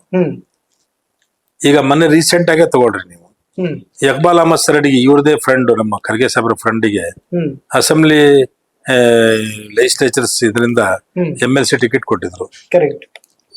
ಅವಾಗ 10 ರಿಂದ 15 ಜನ MLAಗಳು ಕ್ರಾಸ್ ವೋಟಿಂಗ್ ಮಾಡಿ ಸೋಲ್ಸಿದ್ರು. ಎಷ್ಟ್ ಜನದ ಮೇಲೆ ಆಕ್ಷನ್ ತಗೊಂಡ್ರಿ ಸ್ವಾಮಿ ತಾವು? ಓಪನ್ ಆಗಿ ಅಲ್ಪಸಂಖ್ಯಾತರಿಗೆ ಅನ್ಯಾಯ ಆದಾಗ ಏನೋ ನಿಮ್ಗೆ ಕಾಣಂಗಿಲ್ಲ. ಅದು ಆದ್ಮೇಲೆ ಮೊನ್ನೆನೆ ಹೇಳ್ತೀನಿ, ಈ ಎಲೆಕ್ಷನ್ ಇಂದ ಹೇಳ್ತಗೊಳ್ಳೋಣ, ಈ ಎಲೆಕ್ಷನ್ ಇಂದ ತಗೋಬೇಕಂದ್ರೆ ಶಿವಶಂಕರಪ್ಪ ಅವರು ಮೊನ್ನೆ ರೀಸೆಂಟ್ ಆಗಿ ಶಿವಮೊಗ್ಗದಾಗಿ ಪಾರ್ಲಿಮೆಂಟ್ ಎಲೆಕ್ಷನ್ ನಾಗೆ ಒಂದು MLA ಆಗಿ ನಮ್ಮ ಪಕ್ಷದ ಹಿರಿಯ ಸದಸ್ಯರಾಗಿ ರಾಘವೇಂದ್ರ ಅಂತ ಸನ್ ಆಫ್ ಯಡಿಯೂರಪ್ಪ ಅಂತ ಕ್ಯಾಂಡಿಡೇಟ್ ನಿಮ್ಗೆ ಹುಡುಕಿದ್ರು ಸಿಗಂಗಿಲ್ಲ. ನೀವು ಯಾವ್ದೇ ಕಾರಣಕ್ಕೆ ಪುಣ್ಯವಂತರು, ನೀವು ಯಾವ್ದೇ ಕಾರಣಕ್ಕೆ ನೀವು ಅವ್ರಿಗೆ ಗೆಲ್ಲಿಸ್ಬೇಕು ಅಂತ ನೀವು ಅಪೀಲ್ ಮಾಡ್ತಿರಲ್ಲ, ಅವಾಗ ನಿಮ್ಗೇನು ಕಾಣ್ಲಿಲ್ವಾ? ಯಾಕೆ ನಿಮ್ ಸ್ನೇಹಿತರಂತ ಕಾಣ್ಲಿಲ್ವಾ? ಯಾಕಂತ ಕಾಣ್ಲಿಲ್ಲ? ಪಾರ್ಟಿ ಯಾವ್ದು ಆಕ್ಷನ್ ತಗೊಳಂಗಿಲ್ವಾ? ಒಂದು ಪಾರ್ಟಿ ನಾನು ಇದ್ರ ಬಗ್ಗೆ ಪ್ರಶ್ನೆ ಮಾಡಿದಾಗ ನಿಮ್ಮ ಪಾರ್ಟಿಯವರು ಹೇಳ್ತಾ ಇದ್ರು ಇದನ್ನಾಗ್ಲೇ ಕೇಳ್ಬೇಕಿತ್ತು, ಈಗ ಯಾಕೆ ಕೇಳ್ತಿದ್ದಾರೆ ಅಂತ. ಯಾವಾಗ ಕೇಳಿದ್ರು, ಈಗ ಅವಾಗ ಕೇಳಿದ್ರು ಅಷ್ಟೇ, ಇವಾಗ ಕೇಳಿದ್ರು ಅಷ್ಟೇ. ಇತಿಹಾಸ ಅವಾಗ ಯಾಕೆ ಈಗ ಮಾಡಿದ್ರು, ಅವಾಗ ಯಾಕೆ ಓದಿಲ್ಲ, ಈಗ ಯಾಕೆ ಓದ್ತಿದ್ರ ಅಂತ ಹೇಳಕ್ ಆಗ್ತಿದ? ಕರೆಕ್ಟ್. ಬಂಗಾರಪ್ಪನ ಮಗಳಿಗೆ ಸೋಲ್ಸಿದ್ರು. ಆ ಟೈಮ್ನಾಗ ಬಂಗಾರಪ್ಪನ ಮಗಳು ನಿಂತಿದ್ರು ಪಾರ್ಲಿಮೆಂಟ್ ನಮ್ಮ ಪಕ್ಷದಿಂದ. ಆ ಕಡೆಯಿಂದ ರಾಘವೇಂದ್ರ ನಿಂತಿದ್ರು.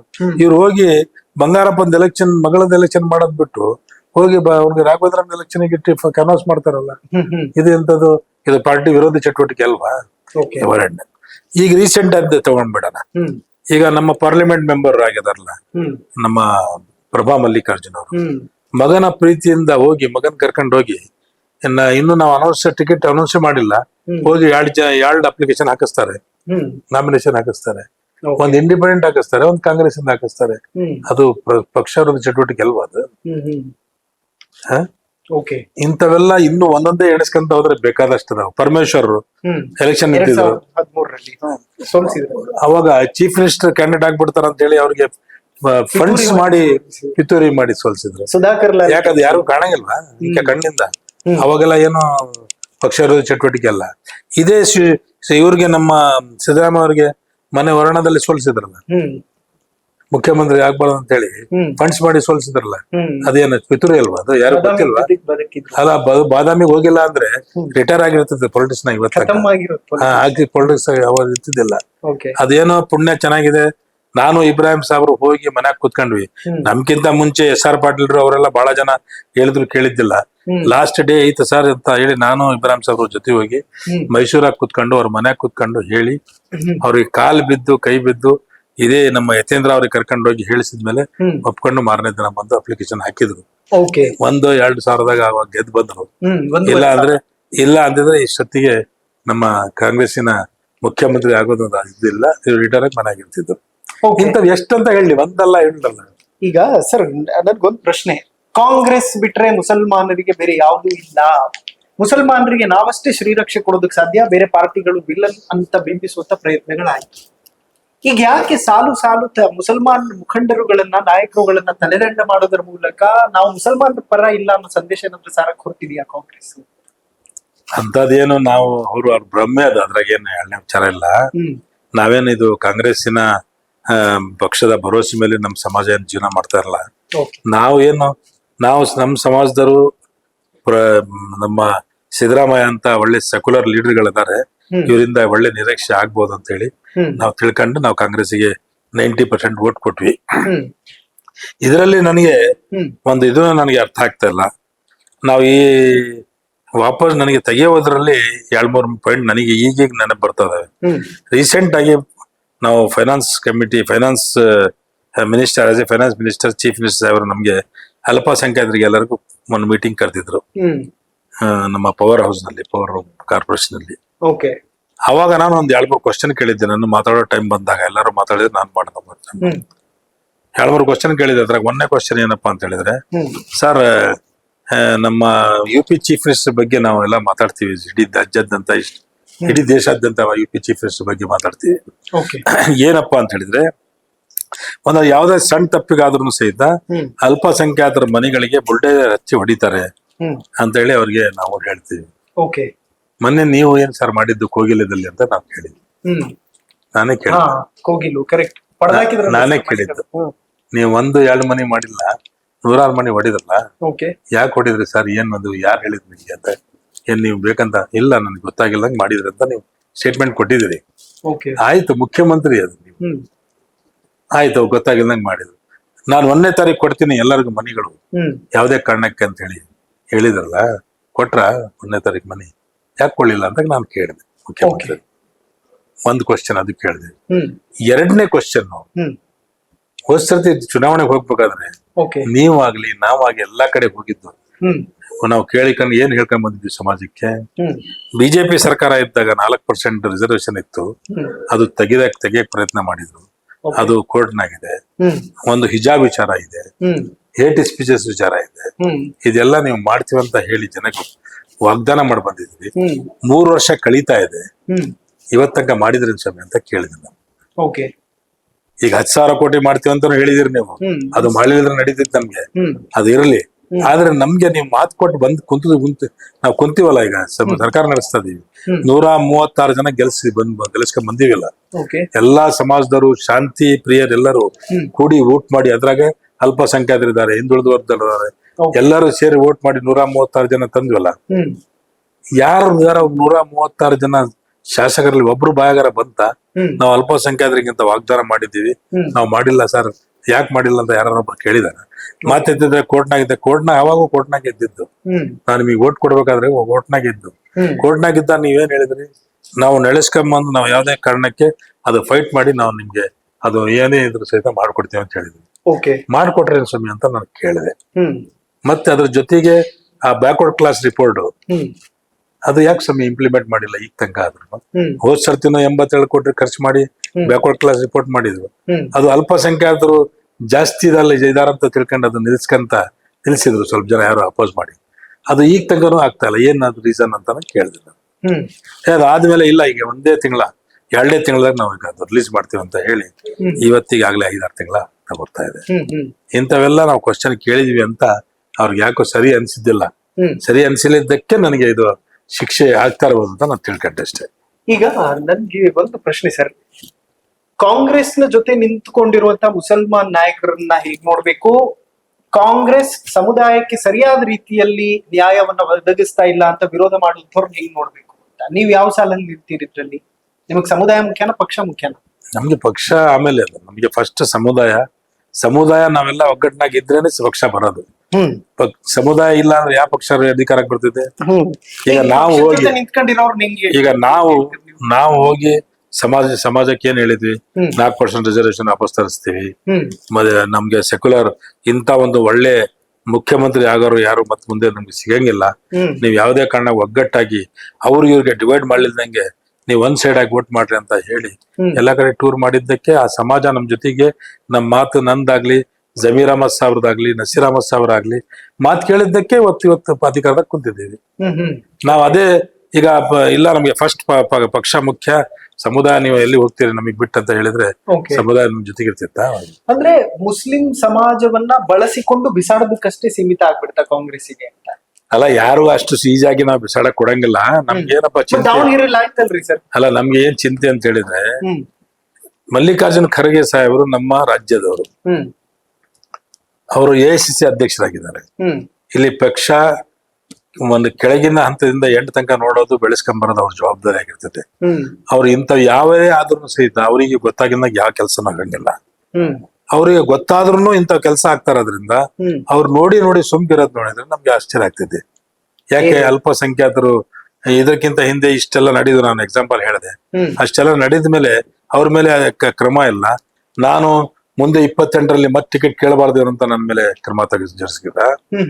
ಅಂತದೇನ್ ನಾವು ಯಾರೇ ಟಿಕೆಟೇ ಕೇಳಬಾರ್ದು ದಾವಣಗೆರೆಯಲ್ಲಿ ಅಂತ ಡಿಸೈಡ್ ಮಾಡಿ ನೀವೇನಾದ್ರು ಡಿಸಿಷನ್ ತಗೊಂಡ್ರ ಅಂತ ನಮ್ಗೆ ಅರ್ಥ ಆಗ್ತಾ ಇಲ್ಲ. ಈಗ ಮಾಡಿರೋರು ಅದು ಯಾಕೆ ಹಿಂಗ್ ಮಾಡ್ತಿದಾರೆ? ದಿಢೀರಾಗಿ ಪ್ರೆಸ್ ಕಾನ್ಫರೆನ್ಸ್ ಮಾಡೋದು, ಇವತ್ತು ಎಲೆಕ್ಷನ್ ಆಗ್ತೈತಿ 1 ದಿನ ಬಿಟ್ಟು 2 ದಿನ ಬಿಟ್ಟು ನಮ್ದೇ ಸಮಾಜದವರು ನಮ್ಮ ಹೆಗಲ ಮೇಲೆ ಒಂದಕ್ಕೂ ನಮ್ಗೆ ಹೊಡೆಯೋದು, ಇದು ಯಾರ್ ನೀತಿ ನ್ಯಾಯ? ಅದು ಏನು ನಸೀರ್ ಅಹಮದ್ ಸಾಹೇಬ್ರು ಏನಂತ ಅನ್ಯಾಯ ಮಾಡಿದ್ರು?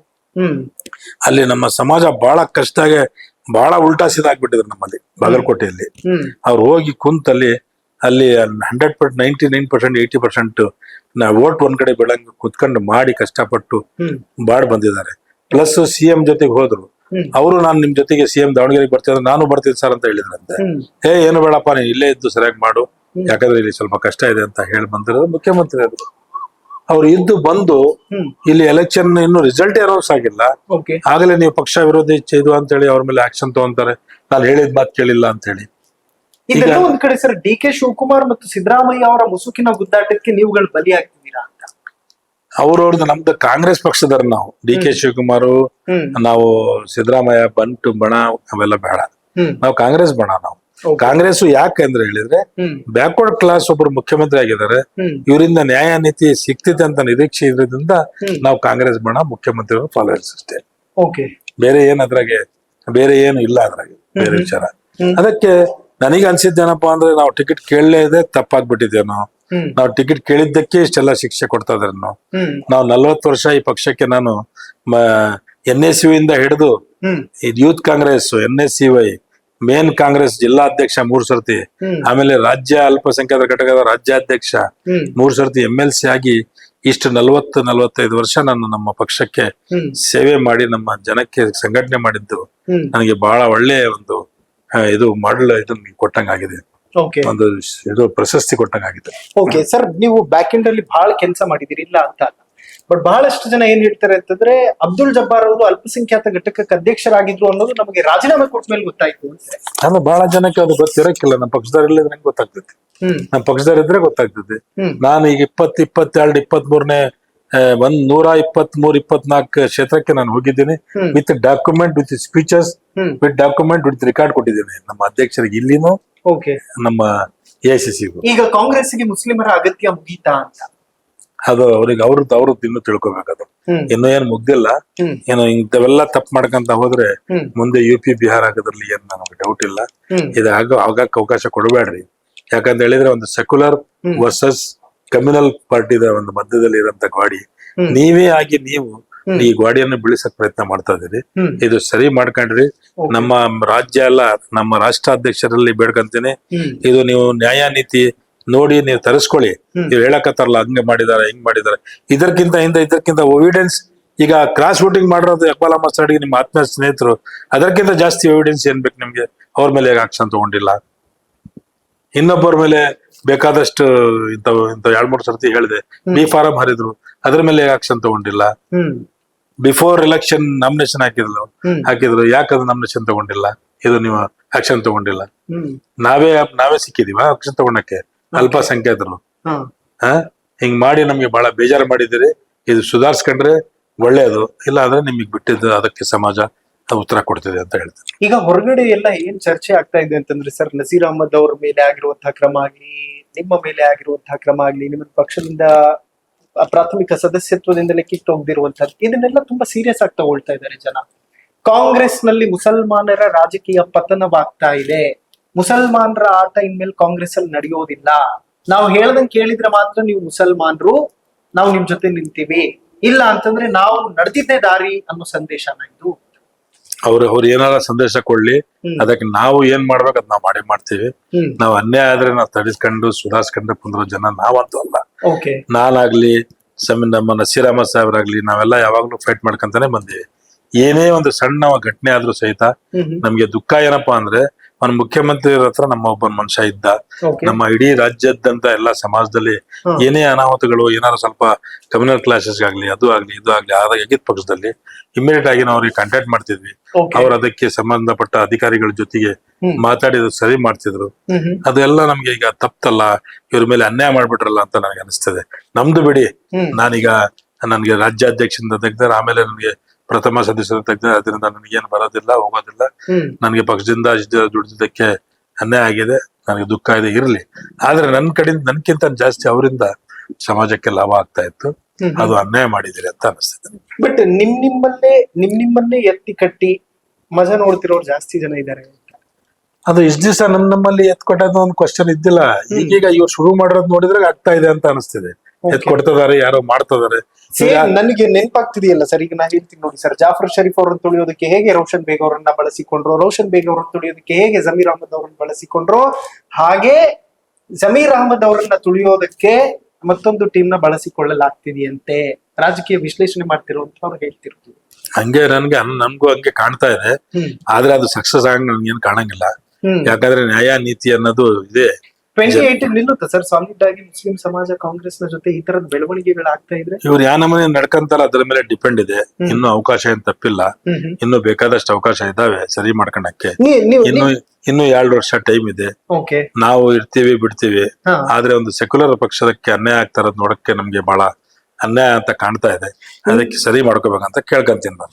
ನೀವ್ ಯಾಕೆ ಸರ್ ದಿಢೀರ್ ಅಂತ ರಾಜೀನಾಮೆ ಕೊಡೋದು ನಿರ್ಧಾರ ಮಾಡಿ? 5 ವರ್ಷ ಆಗಿತ್ತು ನನ್ನ ರಾಜ್ಯಾಧ್ಯಕ್ಷನಾಗಿ. ಓಕೆ. ನನ್ಗೆ ಅದಕ್ಕಿಂತ ಮುಂಚೆನೆ ನಾನು ರೆಡಿ ಮಾಡಿದ್ದೆ ಕೊಡ್ಬೇಕಂತ. ಈಗ ಈ ಎಲೆಕ್ಷನ್ ನಲ್ಲಿ ಮಧ್ಯದಾಗ ಕೊಟ್ಬಿಟ್ರೆ ಇದು ಎಲೆಕ್ಷನ್ ಗೆ ಬೇಜಾರಾಗಿ ಕೊಟ್ಟಿದಾರೆ ಅಂತ ತಿಳ್ಕಂತ ಅಂತ ಹೇಳಿ ಎಲೆಕ್ಷನ್ ಗೆ ಎಫೆಕ್ಟ್ ಆಗ್ತದೆ ಅಂತ ಹೇಳಿ ಎಲೆಕ್ಷನ್ ಆಗಿದ್ದು 2-3 ದಿನದಲ್ಲಿ ಕೊಟ್ಟಿದ್ದಾರೆ. ಈಗ ಅದ್ ಹೆಂಗ್ ಕನ್ವೆ ಆಗಿದೆ ಅಂತಂದ್ರೆ, ನೀವು ನಿಮ್ಮ ಆತ್ಮ ಗೌರವ ಲೈಕ್ ನಿಮ್ಗೆ ಒಳಗಡೆ ಇನ್ಸೈಡ್ ಫೀಲ್ ಇದೆ ದಟ್ ನೀವು ಸರಿಯಾಗಿ ಕಾಂಗ್ರೆಸ್ ಪಕ್ಷಕ್ಕೆ ಕೆಲಸ ಮಾಡಿಲ್ಲ, ಹಾಗಾಗಿ ಮನನೊಂದು ಕೊಟ್ಟು ಬಿಟ್ಟಿದ್ದೀರಿ. ಏನ ಮನನೂ ನೊಂದಿಲ್ಲ, ತಲೆನೂ ನೊಂದಿಲ್ಲ. ನನ್ನ 5 ವರ್ಷ ಅವಕಾಶ ಕೊಟ್ಟಿದ್ದಾರೆ ಪಾರ್ಟಿಯವರು. ನನಗೆ ಅವಕಾಶ ಕೊಟ್ಟಿದ್ದಕ್ಕೆ ಇಡೀ ರಾಜ್ಯದಂತ ನಾನು ಪಾಪ್ಯುಲರ್ ಆಗಿದ್ದೀನಿ. 125 ಕ್ಷೇತ್ರಕ್ಕೆ ಹೋಗಿ ಕ್ಯಾನ್ವಾಸ್ ಮಾಡಿದ್ದೀನಿ. ಬಹಳ ಕಡೆ ಇವತ್ತು ನನಗೆ ಆ ಜನ ಇವತ್ತು ಡೈಲಿ ಬೆಳಿಗ್ಗೆ ಇದ್ರೆ ಫೋನ್ ಮಾಡ್ತಾರೆ. ನಾನು ಹೋದ್ರೆ 100 ಗಂಟೆ 50 ಗಂಟೆ ಜನ ಸೇರ್ತಾರೆ, ಮಾತಾಡ್ತಾರೆ, ಖುಷಿಯಿಂದ ನನಗೆ ಸಿಗ್ತಾ ಇರ್ತಾರೆ. ಅದೇ ಸಾಕು ನನಗೆ ಖುಷಿ. ಬಟ್ ಎಲ್ಲೋ ಒಂದು ಕಡೆ ಈ ಕ್ಲಾಶಸ್ SDPI ಕಡೆ ಮುಸಲ್ಮಾನರ ಒಲವು ತಿರುಗುವಂತೆ ಮಾಡ್ತಾ ಇದೆ, ಮತ್ತು ಇದೇ ಟ್ರೆಂಡ್ ಕಂಟಿನ್ಯೂ ಆದ್ರೆ 2028ರಲ್ಲಿ ಬಿಜೆಪಿ ಕ್ಲೀನ್ ಸ್ವೀಪ್ ಮಾಡ್ಬೇಕಾಗ್ತದೆ ಆ ಕಡೆ. ಇಲ್ಲ, ಅದು ಹೆಂಗಾಗ್ತದೆ, ಇವ್ರನ್ನ ಹೆಂಗ್ ನಡ್ಕೊಂತಾರ ಅದ್ರ ಮೇಲೆ ಹೋಗ್ತದೆ. SDPI ನಮ್ಮ ದಾವಣಗೆರೆಯಲ್ಲಿ 1,000-1,500 ಇದ್ದಿದ್ದು. ಇದು ಮೊನ್ನೆ ನಡೆದಿರತಕ್ಕಂತ ಘಟನೆಗೋಸ್ಕರ ಅವ್ರು ಅದನ್ನ ಯೂಸ್ ಮಾಡ್ಕೊಂಡ್ರಷ್ಟೇ. ಅದು ಯಾವಾಗಲೂ ನಮ್ ಕಡೆ ಬೆಳೆಯಕ್ಕೆ ಕ್ವಶನ್ ಇಲ್ಲ. ಅದು ಮಂಗಳೂರು ಸೈಡ್, ಮೈಸೂರು ಸೈಡ್, ಆ ಕಡೆ ಸೈಡ್ ಇದೆ. ನಮ್ ಕಡೆ ಹಂಗೇನಿಲ್ಲ. ಆದ್ರೆ ನಮ್ಮಲ್ಲಿ ಜನ ಸ್ವಲ್ಪ ಈ ವಾತಾವರಣ ನೋಡಿ ಆ ಕಡೆ ಶಿಫ್ಟ್ ಆದಂಗೆ ಕಾಣ್ತೈತೆ. ಆದ್ರೂ ಸಹಿತ ರಿಸಲ್ಟ್ ಅವ್ರದ್ದೇನು ಫೇವರ್ ಆಗಿ ಬರಂಗಿಲ್ಲ, ಕಾಂಗ್ರೆಸ್ ಫೇವರೇ ಬರ್ತಿದೆ ಅಂತ ನನ್ಗೆ ಅನಿಸ್ತದೆ. ದಾವಣಗೆರೆ ದಕ್ಷಿಣ ಗೆಲ್ತೀರಿ? ನಮ್ಮ ಕಾಂಗ್ರೆಸ್ ಫೇವರೇ ಬರ್ತಿದೆ ಅಂತ ನನ್ಗೆ ಅನಿಸ್ತದೆ. ಅದು ನೋಡ್ಬೇಕು, ಅದು 4ನೇ ತಾರೀಕು ತನಕ ಕಾದ್ ನೋಡ್ಬೇಕು. ಮತ್ ಮಲ್ಲಣ್ಣ ಅವ್ರಿಗೆ ಫೋನ್ ಏನ್ ಮಾಡದ್ ಆತರ ದಿನ ಆಗಿಲ್ಲ ಸರ್ ಬೆಳವಣಿಗೆಗಳು ರೀಸೆಂಟ್ಲಿ? ಈಗಿಂದೆಲ್ಲ 5 ವರ್ಷ ಆತ ನಮ್ಗೆ ಅವ್ರಿಗೆ ಫೋನ್ ಏನ್ ವಿಚಾರ ಗೊತ್ತಿಲ್ಲ. ಏನ್ ಕಾರಣ ಸರ್? ಯಾವ್ದು ಅವ್ರಿಗೆ ಗೊತ್ತಾಗ, ನನಗೆ ಗೊತ್ತಿಲ್ಲ. ಅವ್ರಿಗೆ ಏನಪ್ಪಾ ಅಂತ ಹೇಳಿದ್ರೆ, ಯಾವಾಗ್ಲೂ ನಾವು ಟಿಕೆಟ್ ಕೇಳ್ತೀವಲ್ಲ, ಇವ್ರು ಹೆಂಗ್ ಕೇಳ್ತಾರೆ ಟಿಕೆಟ್, ಇವ್ರು ಬಿಟ್ರೆ ಇನ್ನೊಬ್ರು ಯಾರು ಕೇಳಂಗಿಲ್ಲ. ಅದೇನ್ ಲೆಗಸಿ ಕಂಟಿನ್ಯೂ ಮಾಡೋದಕ್ಕೆ ಅದು ಯಾರು ಕೇಳಬಾರ್ದು. ಅದಕ್ಕೆ ಇದು ಬೆನ್ನ ಹತ್ತಿ ಈಗ ಇವ್ನ್ ಮತ್ 28 ಟಿಕೆಟ್ ಕೇಳ್ಗಳೇನ ಅಂತ ಹೇಳಿ ನನಗೆ ತಗ್ಸ ತನಕನು ಬೀಳಿಲ್ಲ. ಇವರು ಮುಖಂಡರುಗಳಾದ್ರೂ ಸಹಿತ ಅವ್ರು ಹೇಳಿದ್ದಕ್ಕೆ ಮಾತು ಒಪ್ಪಿ ಅವರು 26 ವರ್ಷದ ಹುಡುಗನಿಗೆ ಟಿಕೆಟ್ ಕೊಡ್ತಾರೆ.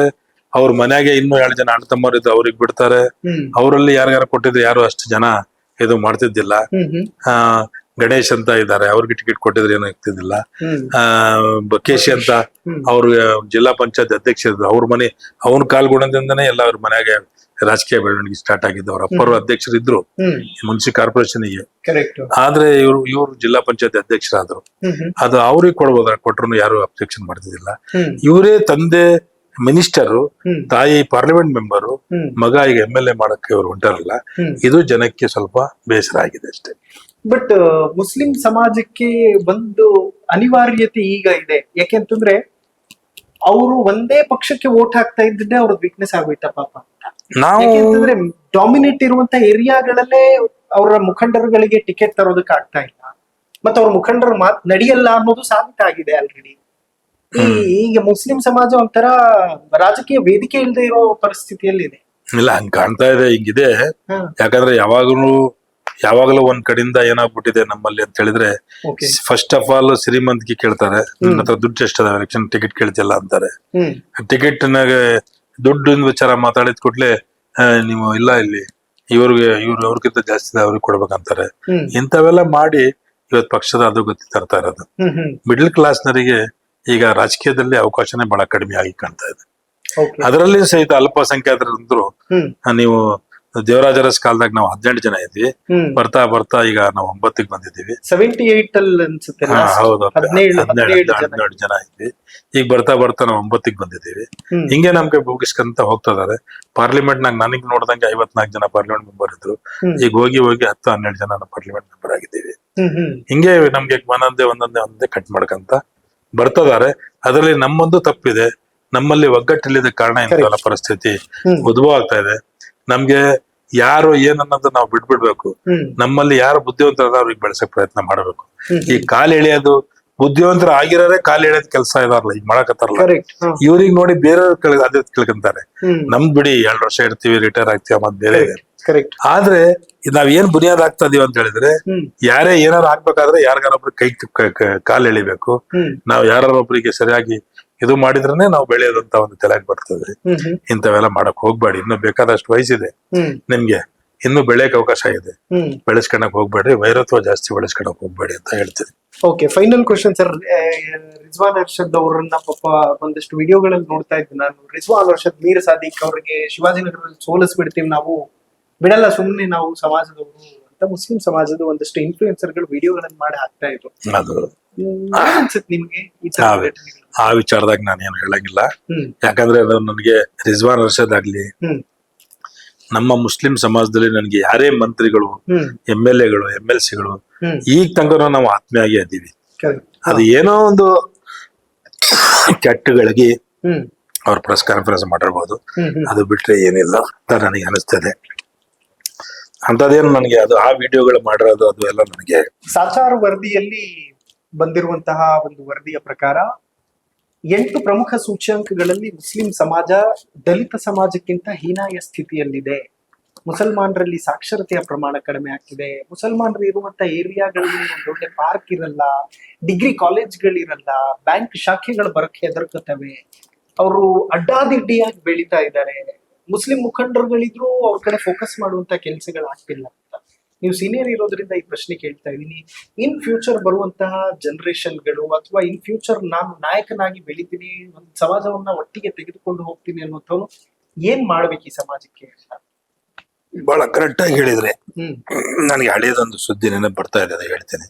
ಹ್ಮ್ ಅಜಿತ್ ಸೇಠ್ ಸಾಹೇಬ್ರ ಮಂತ್ರಿಯವರು ಇದ್ದಾಗ ಹ್ಮ್ ಮೀರಾ ಕುಮಾರ್ ಅಂತ ಅವರು ಜಗಜೀವನ್ ರಾಮ್ ಸಾಹೇಬ್ರ ಮಗಳು ಹ್ಮ್ ದಾವಣಗೆರೆಗೆ ಬೆಂಗಳೂರಿಗೆ ಬಂದಿದ್ರು. ಅಶೋಕ ಹೋಟ್ಲಲ್ಲಿ ಓಕೆ. ನಾನು ಅಜಿತ್ ಸೇಠ್ ಸಾಹೇಬ್ರ ಹತ್ರ ಹೋಗಿದ್ವಿ. ಅವ್ರ ಹತ್ರ ಹೋಗಿ ಮಾತಾಡಿದಾಗ ನೀವು ಹೇಳಿದ್ರಲ್ಲ, ಸೇಮ್ ಮಾತು ಹೇಳಿದ್ರು ಅವರು. ಹ್ಮ್ ಸಾಹೇಬ್ರೆ, ಅಲ್ಪಸಂಖ್ಯಾತರು ಒಂದು ಇಂಥ ಒಂದು ದೊಡ್ಡ ಸಮಾಜ ಹ್ಮ್ ನಿಮ್ಮಲ್ಲಿ ಒಡಕಿರೋದ್ ಕಾರಣ, ಹ್ಮ್ ಮತ್ತೆ ಒಂದು RSS ಬಜರಂಗ್ ದಳ ಇಂಥವೆಲ್ಲ ಒಂದು ಹ್ಮ್ ಸಂಸ್ಥೆಗಳು ನಿಮ್ಗೆ ಕಟ್ ಮಾಡಕ್ಕೆ ಪ್ರಯತ್ನ ಮಾಡಿದ್ರ ಕಾರಣ ಹ್ಮ್ ಇವತ್ತು ನಮ್ಮ ಒಂದು ಸಮಾಜಕ್ಕೆ ರಿಸರ್ವೇಶನ್ ಕೊಟ್ಟಿರೋದಕ್ಕೆ ಹ್ಮ್ ನಾವು ಸ್ವಲ್ಪ ಮುಂದೆ ಬಂದಿದ್ದೀವಿ.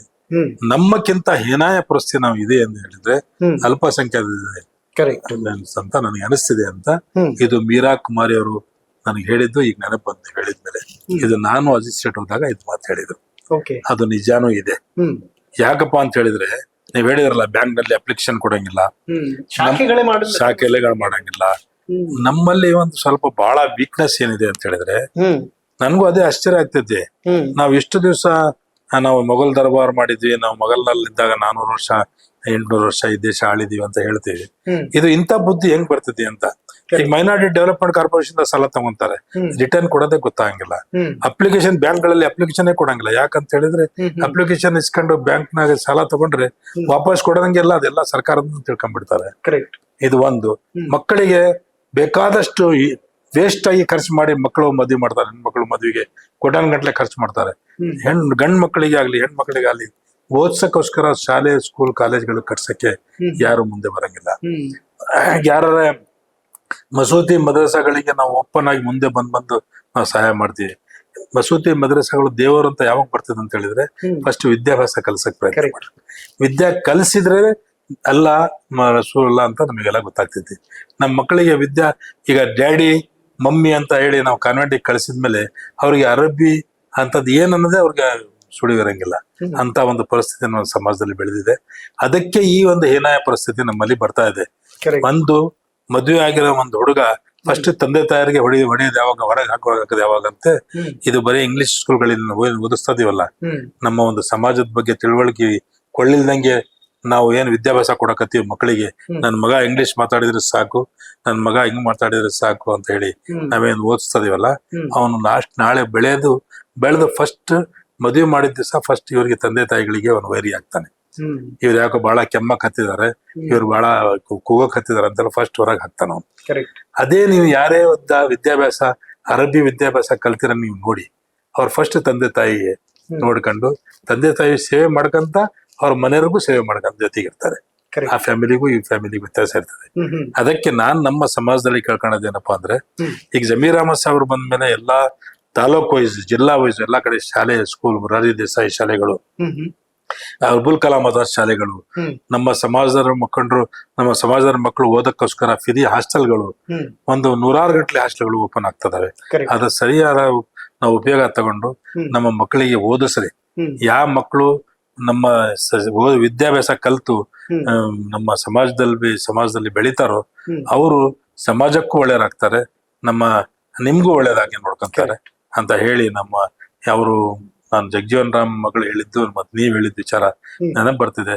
ಅದು ನಾವು ಬೆಂಗಳೂರಾಗ ಕಂಟ್ರೋನ್ಮೆಂಟ್ ಅಲ್ಲಿ ಇಲ್ಲಿ ನೋಡೋದಲ್ಲ, ನಾವು ಬೇಕಾದಷ್ಟು ಸ್ಲಮ್ ಏರಿಯಾಗಳು 300 ಚಿಲ್ಲರ ಸ್ಲಮ್ ಇದಾವೆ ಬೆಂಗಳೂರಲ್ಲಿ.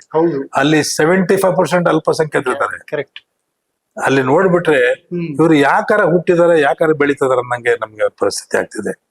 ಇದು ನಾವು 2014 ಚೀಫ್ ಮಿನಿಸ್ಟರ್ ಆದಾಗ ಸಿದ್ದರಾಮಯ್ಯ ಸಾಹೇಬ್ರು, ನಿಸಾರ್ ಅಹಮದ್ ಸಾಹೇಬ್ರು ಅಂತ ನಮ್ಮ ಈಗೇನು ಮೈನಾರಿಟಿ ಕಮಿಷನ್ ಅಧ್ಯಕ್ಷರಿದ್ದಾರೆ, ಅವ್ರ ಒಂದು ವಿಡಿಯೋ ಹಾಕಿ ತೋರಿಸಿದ್ರು ಯಾವ ಸ್ಲಮ್ ನಾಗೆ ಹೆಂಗ್ ಬದುಕ್ತದಾರಂತ.